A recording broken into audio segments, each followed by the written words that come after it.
네, 아마도 행복이 싫으신 분들은 없을 겁니다. 그렇죠. 그런데 행복하냐고 막상 정작 물어보면은 즉각적으로 바로 대답을 하시거나 아니면은 늘 행복하다고 말씀하시는 분들은 별로 없는 거를 제가 자주 보게 되거든요.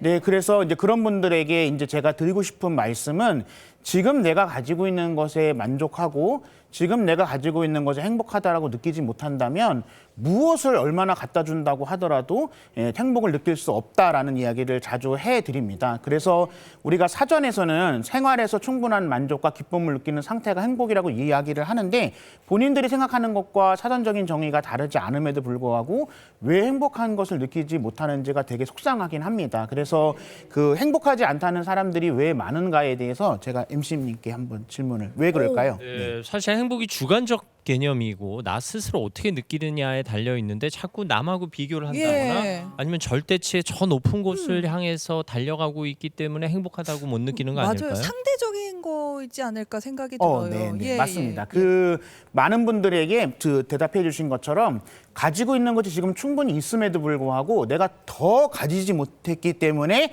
나는 지금 행복하지 않다라고 말씀하시는 분들이 무지하게 많습니다. 그리고 이제 저 같은 경우에도 그렇고 저희 이제 종교적인 그 부분도 마찬가지지만 종교를 가지면 그럼 과연 행복해질 수 있느냐라고 얘기하시는 분들이 있는데 만약에 지금 가진 것에 만족하시지 못한다고 한다면 설령 종교를 가진다고 하더라도 행복해지기는 굉장히 어렵지 않을까 저는 그렇게 생각을 합니다. 네.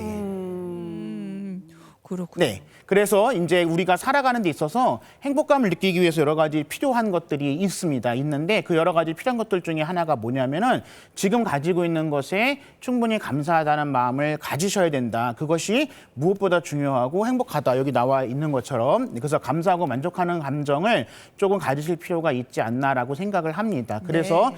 사람들이 지금 행복하지 못하다고 느끼면 이제 어떤 감정이 생기게 되냐면 무언가를 더 가져야 되겠다는 욕망 그리고 이제 그 욕망이 이제 지나치게 되면 이제 중독에 빠지게 되거든요. 그래서 이제 사람들이 무언가를 욕망하고 중독에 빠지는 것에 대한 이야기를 제가 다룰 건데 먼저 그 다루기 전에 이제 김민희님께 나는 무언가를 욕망해 본 적이 있는가 한번 뭔가 여쭤보고 갖고 싶습니다. 싶어서 막 아니 이 강연은 저 때문에 지금 하시는 것 같이. 네. 아 저는 행복감을 못 느껴요.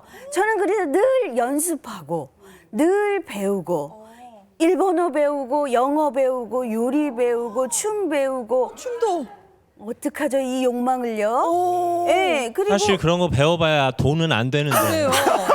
예. 그러니까요. 지금 배움의 생각해 욕망인가? 보니까 약간 좀 그런 욕망이 심한 것 같아요. 게다가 또 돈을 벌어야겠다라는 욕망도 좀 있는데 신부님이라고 돈에 대한 욕망이 없나요? 전 그것도 궁금하거든요. 아니 말씀하신 대로 뭐 네. 하고 싶고 뭐가 되고 싶은 건 일종의 욕구고 맞아요. 또 이제 나의 부족한 건 내가 갖지 못한 걸 채우고 싶은 건 일종의 욕망인데 욕구도 욕망도 기본적으로 나쁜 감정, 나쁜 욕심 이것도 욕심과 다르네요. 다른 것 같아요. 이게 뭐 어떻게 나쁘다고 봐야 돼요? 네, 그래서 저희 천주교에서는 어쨌든 욕망, 그다음에 욕심, 욕구 자체가 나쁘다고 이야기하진 않습니다. 왜냐하면 욕망이나 욕구나 욕심이 없으면 사람은 발전할 수 없거든요. 네. 사람을 발전하게 하는 원동력이 되기 때문에 적절한 욕망이나 욕구나 욕심은 좋은데 이제 문제는 그게 너무 이제 과하면 이제 그게 문제가 된다라고 이야기를 하죠. 그래서 욕망에 대해서 제가 어떻게 말씀을 드릴까 고민을 하다가 어떤 그 제 어린 시절의 이야기를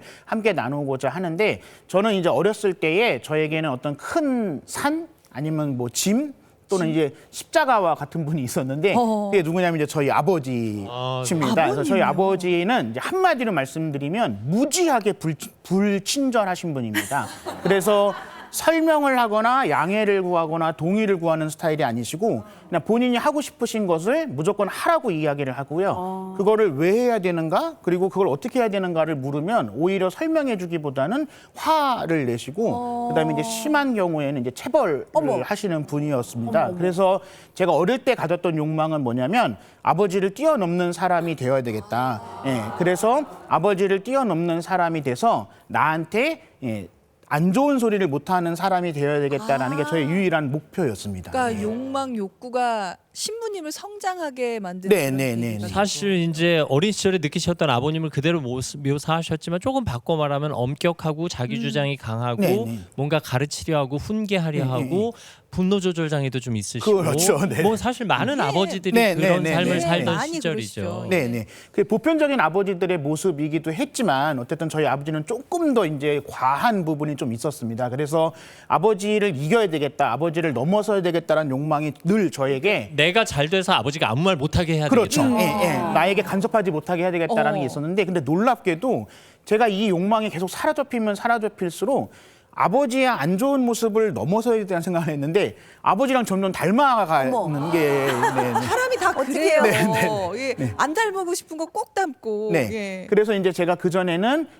제 기준에 맞춰서 제 기준과 다른 사람 그리고 제가 생각할 때 올바른 일을 하지 않는 사람들에 대해서 불평불만이 엄청나게 많았습니다. 그래서 아버지의 그런 모습이 싫었는데 정작 아버지랑 똑같은 모습이 있었고요.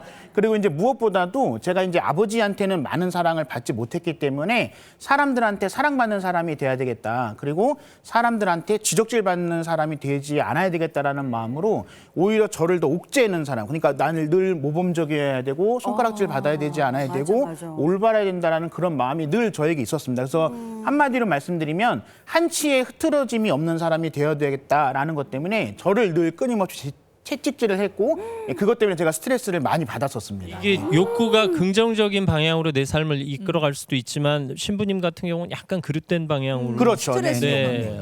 그래서 아까도 말씀드린 것처럼 욕구, 욕망, 욕심이 동기를 유발하는 건 좋은데 그게 자기 자신을 사로잡아서 자기를 옥죄게 되는 것은 안 좋다라는 걸 이제 제가 개인적으로 체험을 하게 되는 거죠. 그리고 이제 욕망 같은 경우에는 대개의 경우 이제 어떤 생각이 드냐면 저 같은 경우에도 마찬가지였지만 아버지를 이기기 위해서는 나머지는 다 희생해도 상관없다라는 게 제 마음속에 있었거든요. 그래서 이제 젊은 날에 뭐 허송세월은 한 건 아니지만 제 젊은 날을 좀 허비한 측면도 있죠. 왜냐하면 아버지 외에는 다른 것에 대한 욕심이 없었기 때문에.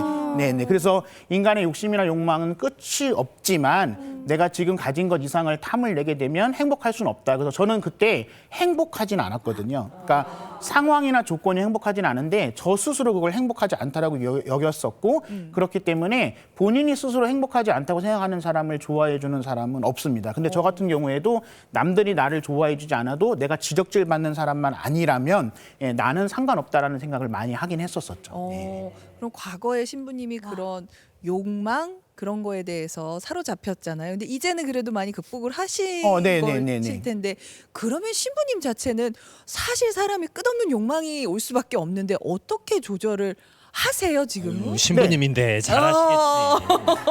네, 지금도 하고 있는데요. 제가 그전에는 가지지 못했는데 지금 가지게 된 생각은 뭐냐면 나에게 지금 주어진 것은 내 게 아니다.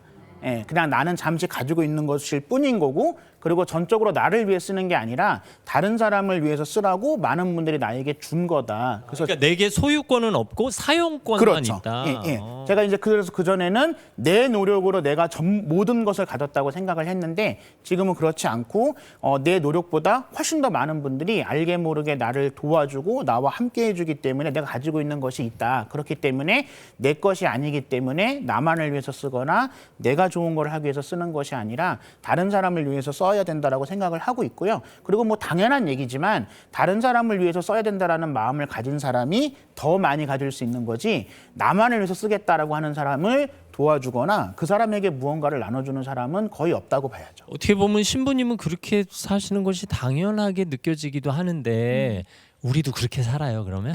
그렇죠. 네, 왜냐하면 우리가 어쨌든 사람들 안에서 살아가잖아요. 네. 그래서 어떤 사람이 자기 욕심만 내고 자기 거는 내놓지 않고 자기는 행복하지 않다라고 얘기하는 사람을 보는 게 기쁜 사람은 거의 없잖아요. 그죠? 맞아요. 그래서 다른 사람하고 잘 지내기 위해서도 그렇고 또 솔직히 뭐 더 많이 가지기 위해서도 그렇고 지금 가진 것에 감사할 줄 알고 혹시라도 지금 내가 원하는 걸 못 가졌다고 하더라도 나는 다음에는 가질 수 있다라는 여유 있는 마음을 좀 가질 필요가 있는 거죠. 네. 어쨌든 중요한 부분은 내가 이룬 게 나 혼자 이룬 건 아니다라는 생각 그래요. 아닐까 싶어요. 예, 다 내 건 아니다. 네. 그리고 주변에서 도와줬기에 가능했다. 그렇죠. 예, 예. 그래서 대개 경우 다 마찬가지지만 본인의 노력이 만약에 1이었다고 했을 때 성과를 1만 가지는 사람은 뭐 아예 없다고는 할 수 없지만 거의 없거든요. 때로는 1 이상을 가질 때도 있고 때로는 1보다 못 가질 때도 있지만 이제 다음에 그걸 가질 수 있다라는 여유 있는 마음을 가질 필요는 있는 거죠. 네. 네. 그러면 이런 관점에서 보면 잘못된 욕망은 우리 삶을 망칠 수도 있다는 그쵸. 얘기네요. 그래서 이제 이 잘못된 욕망에서 벗어나지 못하게 되면 이제 결과적으로는 이제 중독에 빠지게 되는 거죠. 중독. 네. 예. 그래서 이제 MC님께 그 잘못된 중독의 길이라는 게 과연 어떤 뜻일지를 한번 여쭤보고 싶습니다. 오늘 어려운 질문을 이렇게 우리한테 많이 하세요. 저희한테 오늘 어려운 것들 사실 뭐 저는 게임이나 뭐 당연히 도박, 술 이런 건 안 좋아하는데 제가 조심해야 할 건 일 중독이 아닐까 싶긴 하거든요. 맞아요. 네. 이게 적정한 기준을 넘어서면 그게 아무리 좋은 거라고 하더라도 중독이라고 표현을 하잖아요. 네. 네. 그래서 이제 대개의 경우 이제 사전적 의미에서 중독은 내가 어떤 것에 완전히 빠져서 정상적인 사회생활이나 정상적인 판단을 못하는 거다라고 이야기를 하는데요. 대개의 경우 중독은 좋아하는 것을 시작하는 것에서 시작이 됩니다. 그래서 싫어하는 걸 하다가 중독되는 경우는 거의 없고요. 대개의 경우는 내가 좋아하는 것을 하다 보니까 중독에 빠지게 되는데 좋아하는 거다 보니까 다른 사람이 뭐라고 하는 게 들리지 않습니다. 네, 그래서 나는 좋다. 내가 잘 되는 거를 사람들이 배합하는 거다라고 생각을 해서 나만 행복하면 된다. 난 네, 행복하다. 나는 행복하다, 난 좋다라고 해서 점점 이제 중독에 빠지게 되고 이게 이제 시간이 지나게 되면 다른 사람의 얘기가 귀에 들어오지 않게 되는 거죠. 혹시 그럼 신부님도 과거에 중독으로 힘드신 적이 있었어요? 네, 저도 이제 한때는 중독에 빠진 적이 있었는데, 네, 아니 그게 뭐 신부님이 어떻게 중독에 빠지실까요? 저는 네, 지금 네. 이해가 안 네. 가는 어떤 무슨 중독이에요? 사제가 되기 전에, 사제가 되기 전에 제가 어떤 중독에 빠졌었냐면 제가 그 메이저리그 야구 경기 보는 걸 엄청 좋아했는데 이제 우리나라랑 시차가 있으니까 새벽에 경기를 하잖아요. 근데 그 아까 말씀드린 불친절한 아버님께서 돈을 안 주셔가지고 제가 이제 새벽에 신문 배달을 했었습니다. 그래서 하루에 4시간 자면서 지금은 이제 아니지만 예전에 금호동이 산동네였거든요. 그런데 금호동 산동네에서 한 500집을 신문 배달을 걸어서 했습니다. 그래서 4시간 자고 신문 배달을 한 2시간 정도를 했었는데요. 그러다 보니까 이제 하루에 수면 시간이 부족하잖아요. 근데 이제 현실이 나아지지 않고 그다음에 내가 좋아하는 야구 경기를 못 보고 그것이 아버지가 불친절해서 그렇다라는 것이 쌓여가지고 이걸 해소할 게 필요했는데 그게 컴퓨터 야구 게임이었습니다. 야구 게임. 네, 컴퓨터 야구 게임이었는데 그래서 그 야구 게임을 신문 배달을 갔다 오면 원래는 좀 자야 되는데 안 자고 학교 가기 전에 야구 게임을 하는 거죠. 그래도 폭력적인 게임은 아니었네요. 네, 폭력적인 게임은 아니었습니다. 그러면 네. 그 게임 중독에서 어떻게 벗어나실 수 그래요. 있어요? 그 게임 중독에서 벗어나게 된 거는 제 일상이 무너지잖아요. 일상이 무너지니까 어머니랑 친구들이 게임을 하지 말아야 된다. 둘 중에 하나를 선택해야 된다라면 근데 그때 제가 그 얘기를 바로 듣고 바로 실행한 것은 아니지만 제가 그 얘기를 들으면서 나의 일상이 무너지는 것에 대한 사람들의 근심 걱정이 맞다. 그래서 내가 좋아하는 거지만 이거는 내가 지금은 할 때가 아니다. 그래서 나중에라도 시간이 나면 하면 되는 거니까 이 시점에서는 하지 말아야 된다라고 저는 놀랍게도 끊게 됐고요. 근데 이제 그게 한 번에 된 건 아니고요. 제가 컴퓨터 선 다 뽑아보고 컴퓨터를 다 분해도 해봤거든요. 근데 노력을 많이 그거를 하셨구나. 다시 손을 꽂고 다시 조립을 하는 제 모습을 보면서 이게 엄청 부질없는 짓이다. 그래서 그렇게 해서 시간이 조금 지나면서 이제 게임을 끊게 됐고 그 이후로는 어떤 게임도 안 합니다. 의지가 대단하시네요. 사실 욕망과 중독을 연결해서 말씀하셨는데 욕망이라는 건 나를 사랑하는 건데 나를 사랑하는 것도 지나치면 나에게 중독이 될 수도 있다는 그렇죠. 말씀처럼 예. 들려요. 그래서 이제 나를 사랑하는 마음이 지나치게 되면 중독이 되고 결과적으로는 뭘 잃게 되냐면 사람을 잃게 됩니다. 맞아요. 사람을 잃게 되면 그 누구도 나를 말리지 않게 되거든요. 그러면 더 심한 중독에 빠지게 되는 거죠. 네. 그럼 행복을 위해서는 나를 사랑하는 것도 수위 조절을 해야 된다는 말씀이시고 나를 사랑하는 것도 수위를 조절해야 되고 나를 사랑해주는 사람들한테도 수위 조절이 필요한 거죠. 네. 아주 중요한 지점입니다. 그래요. 예. 네. 자, 김민희 씨 또 네. 시청자 시청자께서 질문을 해주셨죠. 네, 시청자 질문입니다.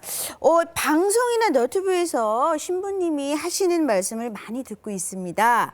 근데 늘 신부님은 행복해 보이세요. 어떻게 하면 신부님처럼 매일매일 행복할 수 있을까요?가 질문입니다. 네, 많은 분들이 저런 질문을 저한테 해주셔서 제가 대답을 해드리면 신부님이니까 행복하죠라고 하는 분들도 있거든요. 네, 근데 신부님이라고 해서 모두 다 행복한 거는 아닙니다. 이제 본인이 행복하다라는 생각을 늘 해야 되고요. 그리고 아까도 말씀드렸지만 내가 더 가지지 못한 것에 대해서 불행하다라고 생각하지 않고 더 가지지 못해도 나와 함께 해주는 사람이 있고 나를 도와주는 사람들이 있다. 그래서 나는 그 사람들과 함께 한다면 얼마든지 행복하다라는 마음을 먼저 가져야 행복해질 수 있는 거지, 만약에 더 채워야지만 행복하다고 생각하면 더 채우기도 어렵고요. 사람들도 이렇게 되면은 행복해지기는 굉장히 어렵게 되겠죠. 네. 사실 나를 사랑하는 건 좋은 개념인 줄 알았는데 예. 그것도 지나치면 그렇죠. 중독이 될 수 네, 있다는 건 아주 신선한 예. 깨달음입니다. 모든 게 지나치면 과하다는 그쵸. 거를 깨닫게 됩니다. 네, 오늘 좋은 깨달음 주셔서 감사합니다. 감사합니다. 고맙습니다. 서울대교구 사제이신 하성용 신부님의 강연이었습니다.